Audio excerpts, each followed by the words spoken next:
Hello my dear children. Chemistry के previous chapter में अपन ने केमिस्ट्री के हिस्ट्री को समझा, केमिस्ट्री का कहाँ कहाँ स्कोप है उसको अपन ने स्टडी करी, लॉ ऑफ केमिकल कॉम्बिनेशंस को अपन ने समझा और एवोगैड्रो नंबर को समझा, केमिकल रिएक्शंस को समझा। किंतु इसमें जो सबसे मेन कंसेप्ट था डाल्टन की एटॉमिक थ्योरी। डाल्टन का कहना था कि एटम इज इंडिविजिबल। अब अपन केमिस्ट्री के सेकंड चैप्टर में देखते हैं एटॉमिक स्ट्रक्चर। मैं पहले आपको एक बात क्लियर कर दूं कि डाल्टन ने एटॉमिक स्ट्रक्चर के बारे में कुछ भी नहीं बताया था।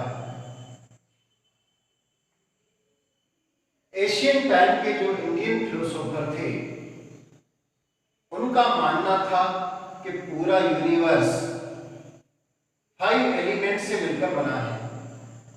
उनके अकॉर्डिंग एलिमेंट्स 5 कौन कौन से हैं? एक तो अर्थ, स्काई, फायर, एयर, वाटर।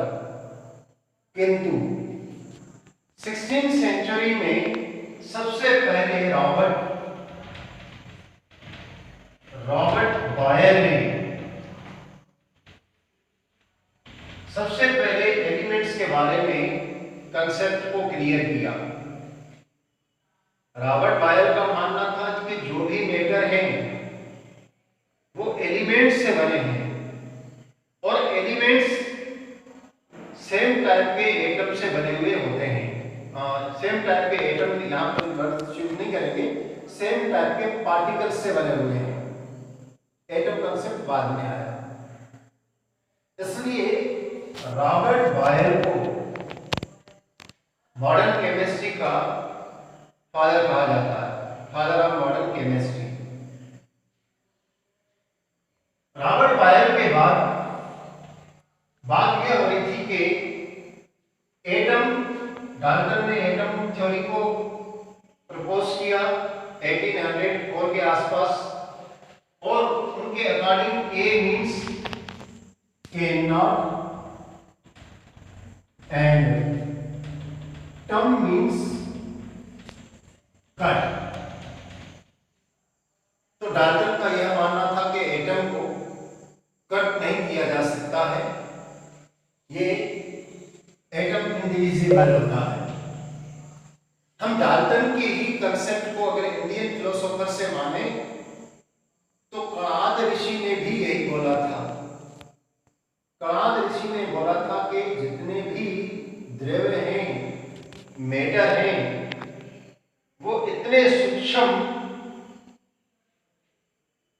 कणों से बने होते हैं कि इन कणों को देखा नहीं जा सकता है, इन कणों को और ज्यादा काटा नहीं जा सकता है। इन कणों को उसने परमाणु कहा। इंडियन अकॉर्डिंग टू द कणा, all the matter are made by very minute particles. These particles cannot further divisible. Kanad Rishi gave the name of their particle is परमाणु। तो मैं कह सकता हूं कि परमाणु और एटॉमिक थ्योरी डाल्टन की लगभग सेम कंसेप्ट था। किंतु 1832 से लेकर 33 के आसपास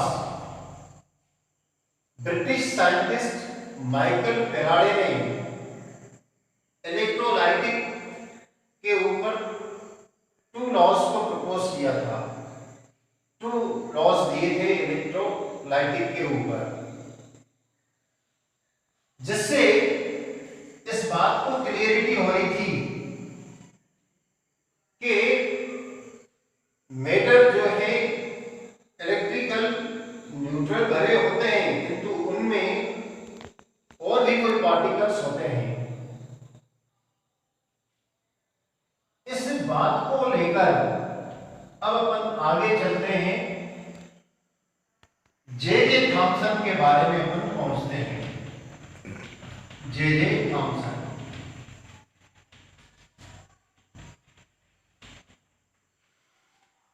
जे थॉमसन से पहले मैं आपको एक बात क्लियर करूं। एक क्वेश्चन मेरा आपके पास है, आप उसके अपने माइंड में लीजिए और उसका आंसर को सोचिए कि जितनी भी गैसेस होती हैं वो इलेक्ट्रिसिटी की और हीट की गुड कंडक्टर होती हैं या बैड कंडक्टर होती हैं? सोचिए आपने सोच लिया? अगर आप ये सोचते हैं कि गैसें इलेक्ट्रिसिटी के और हीट की गुड कंडक्टर होती हैं तो आप रॉन्ग हैं।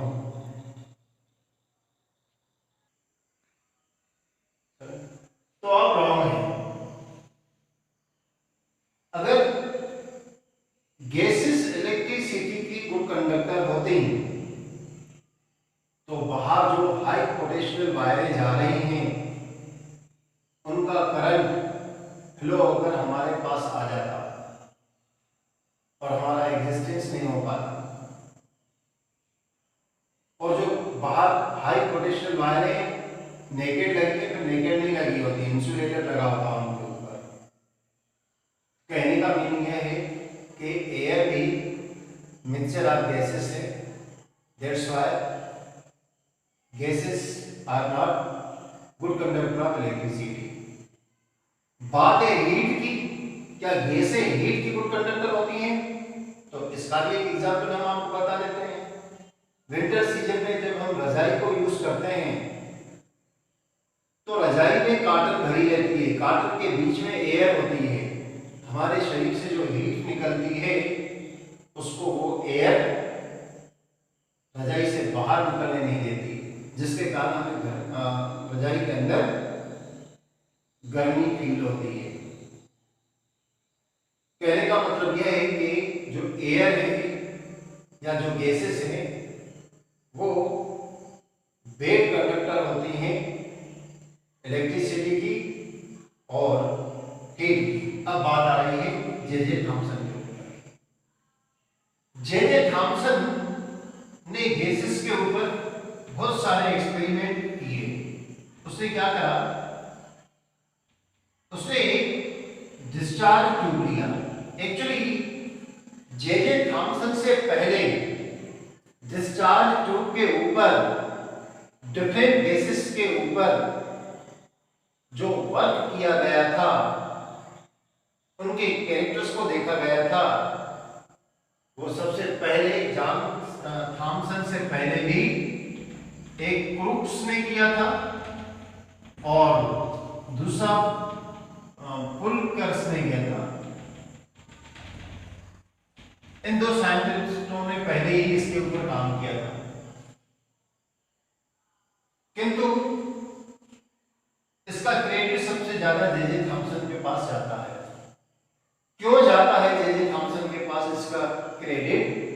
क्योंकि जे थॉमसन ने जिस फिनोमेनन को क्रूक्स ने और पुलकर ने देखा था उसको सही तरीके से डिफाइन किया।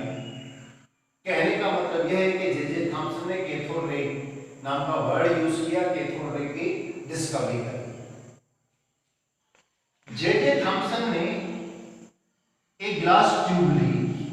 इस ग्लास ट्यूब में एक प्लेट, मेटल प्लेट यहां लगा दी, एक मेटल की प्लेट इस साइड लगा दी। फिर जे थॉमसन ने क्या करा, एक बैटरी से और वायर से इन्हें एड कर दिया। इस साइड नेगेटिव टर्मिनल से जोड़ दिया, इस साइड से पॉजिटिव टर्मिनल से इसको जोड़ दिया। और जैसे कि आप जानते हो, जो टर्मिनल नेगेटिव का काम करता है, या यूं कहें कि जो इलेक्ट्रोड नेगेटिव का बिहेवियर करता है उसको कैथोड कहते हैं। तो कैथोड प्लेट से और इस साइड क्योंकि पॉजिटिव चार्ज था तो इसको अपन कहते हैं एनोड। एनोड से अटैच कर दिया। जे थॉमसन ने इसमें अलग अलग तरीके की गैसें थी, एक ही टाइम पर नहीं, अलग अलग टाइम पर अलग अलग तरीके की गैसें थी। सपोज इसमें उसने हाइड्रोजन गैस ली है, हम ये मान लेते हैं। जे जे थॉमसन ने जैसे ही बैटरी से इसने करंट पास करना चालू किया, हाई वोल्टेज का करंट यूज किया जे जे थॉमसन ने, 5000 से लेकर 10,000 तक का वोल्टेज उसने इसमें यूज किया, वोल्ट।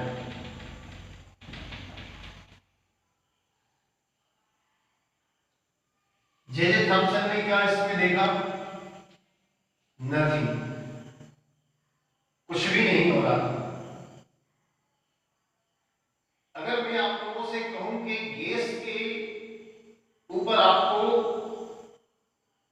वर्क करना है, गैस के कैरेक्टर्स, उसके बिहेवियर के बारे में बताना है, तो आपके माइंड में तीन बातें आएंगी कि अगर सर कह रहे हैं कि गैस के बिहेवियर के बारे में बताइए तो गैस के ऊपर कौन से फैक्टर काम करते हैं, तो आपको मालूम होगा कि गैस के ऊपर तीन फैक्टर काम करते हैं।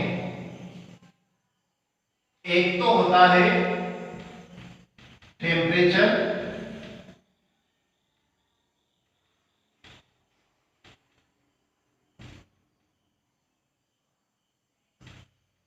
दूसरा होता है volume,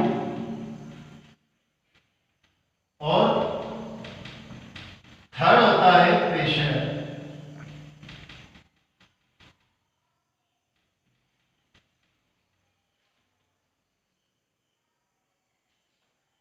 temperature, volume, pressure. J J Thomson ने हाई वोल्टेज का करंट पास किया, टेम्परेचर से कुछ नहीं हुआ, मतलब इसका कोई इफेक्ट नहीं, इसके लिए यूजलेस था यहां पर करंट। वॉल्यूम इसका फिक्स था, जो गिलास ट्यूब ली थी वो फिक्स थी सभी गैसेस के लिए, इसका भी कोई इफेक्ट नहीं देखा गया। अब बचा प्रेशर। जे जे थॉमसन ने क्या करा? इन दो को मैं रफ कर देता हूं। जे जे थॉमसन ने क्या करा? इस गिलास ट्यूब के चारों ओर या डिस्चार्ज ट्यूब के चारों ओर एक और गिलास की जैकेट लगा दी।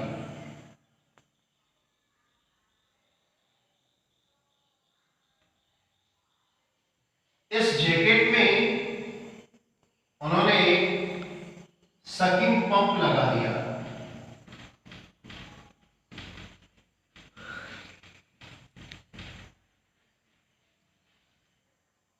इस सकिंग पंप के थ्रू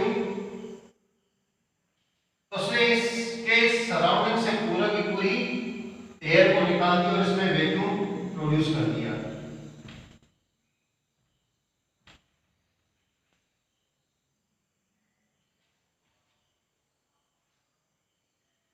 वैक्यूम प्रोड्यूस करता गया।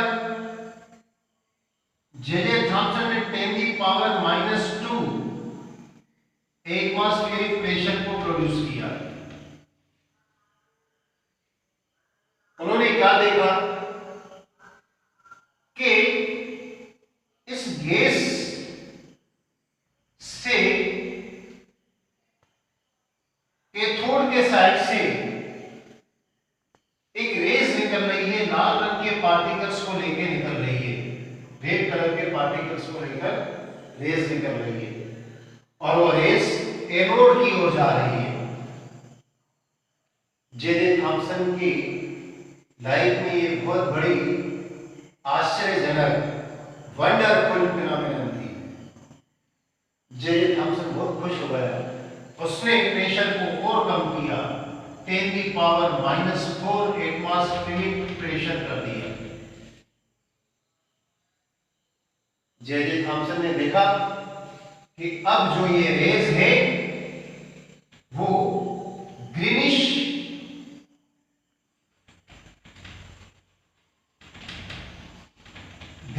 येलो रेज निकल रही है।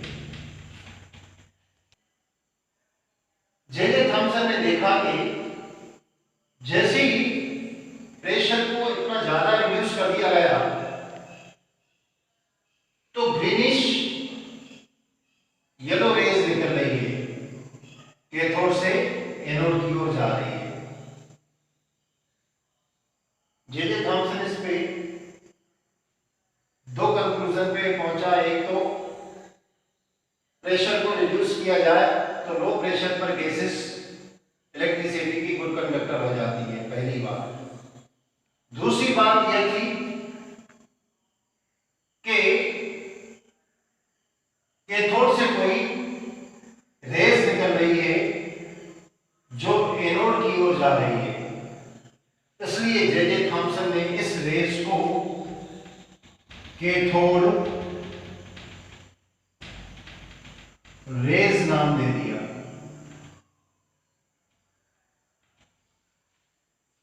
इस तरीके से जे थॉमसन ने कैथोड रे की डिस्कवरी कर दी। उसके बाद इस कैथोड रे के कैरेक्टरिस्टिक फीचर्स को देखा।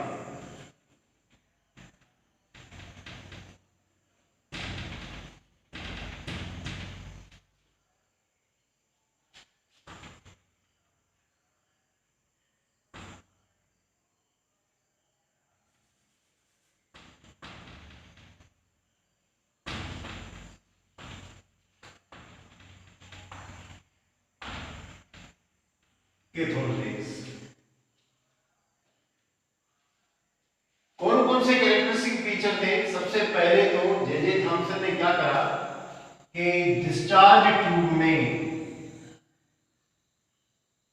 मैं इसको शॉर्ट में बनाऊंगा, डिस्चार्ज ट्यूब में उन्होंने क्या करा,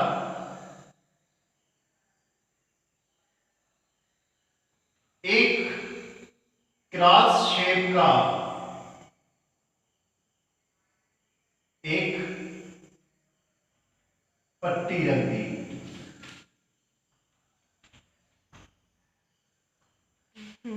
जे थॉमसन ने देखा कि जो रेज यहां से निकल रही हैं आगे नहीं बढ़ रही हैं, इस साइड पे कैथोड के साइड पर इसका शेडो बन गया। ठीक है, तो एनोड के साइड शेडो बन गया, जिससे इस कंक्लूजन पे पहुंचा गया कि cathode rays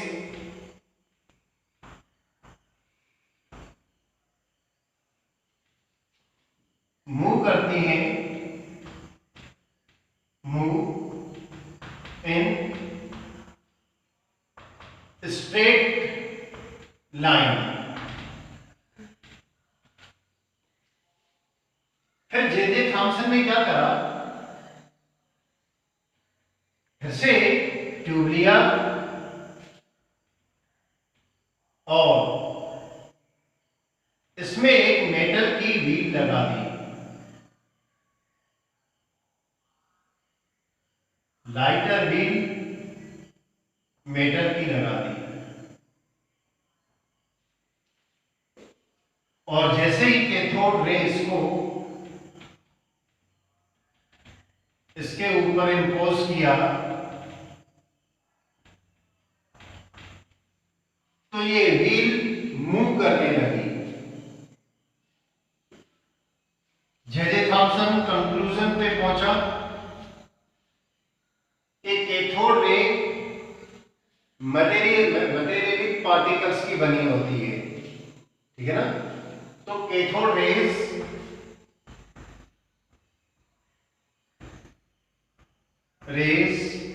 are material particles.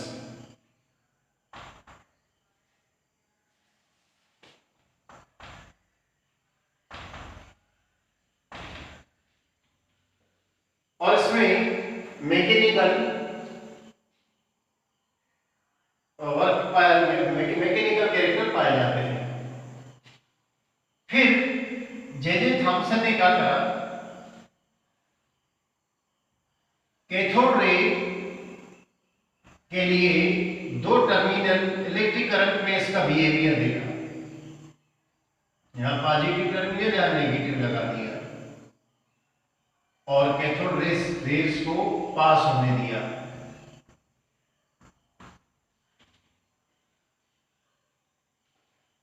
उसमें रिजल्ट यह आया कि कैथोड रेज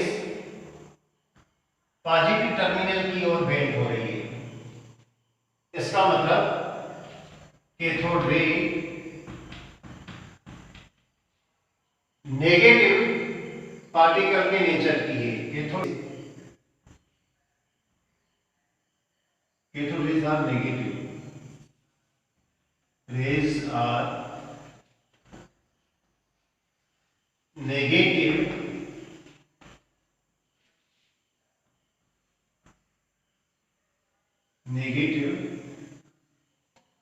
नेगेटिवली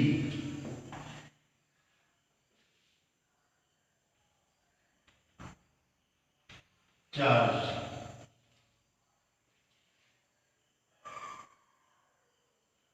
फिर एक और यूज किया गया, मैग्नेटिक फील्ड में इसके नेचर को देखा गया।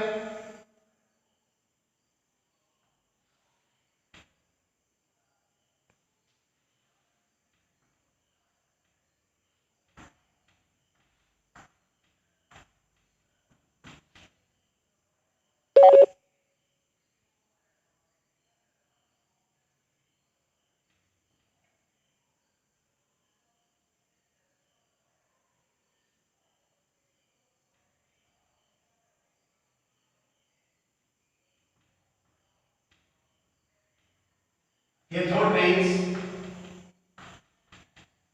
का डिफ्लेक्शन हो रहा था डिफ्लेक्शन हो रहा था मैग्नेटिक फील्ड में। इसके बाद और भी कैरेक्टर्स देखे गए, जैसे कैथोड रे को अगर स्ट्रॉन्ग, ये था इसका फोर्थ कैरेक्टर। फिफ्थ, अगर इसको कैथोड रे को हार्ड मेटल पे या स्ट्रॉन्ग मेटल पे टका दिया जाए, cathode rays produce X-ray on strike hard metals like tungsten. एक मिनट, क्या ऑन स्ट्राइकिंग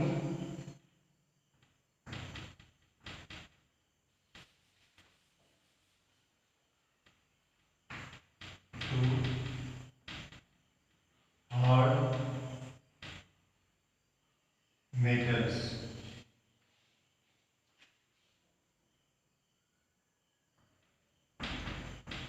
like टंगस्टन। सही है, टंगस्टन की स्पेलिंग सही है।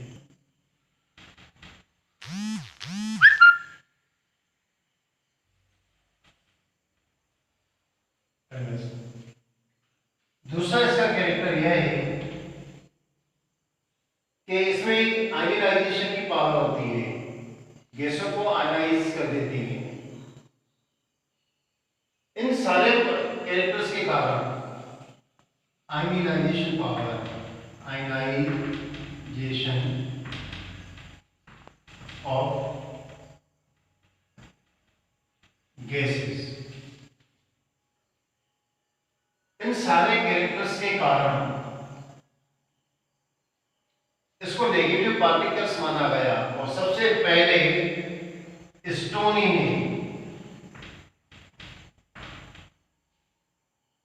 कैथोड रे को के लिए इलेक्ट्रॉन नाम का वर्ड यूज किया, इलेक्ट्रॉन्स।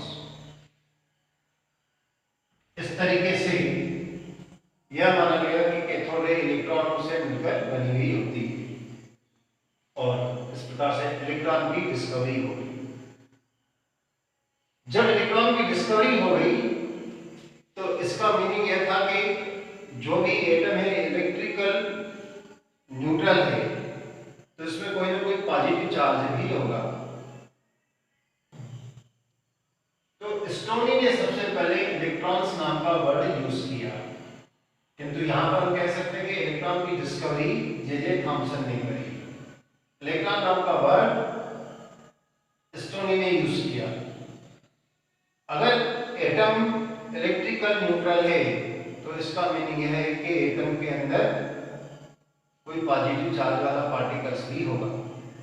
तो आगे चलकर प्रोटॉन की भी डिस्कवरी होगी, न्यूट्रॉन की भी डिस्कवरी होगी, और डाल्टन का जो एटॉमिक कंसेप्ट था कि atom neither create nor destroy, तो यह रॉन्ग हो गया।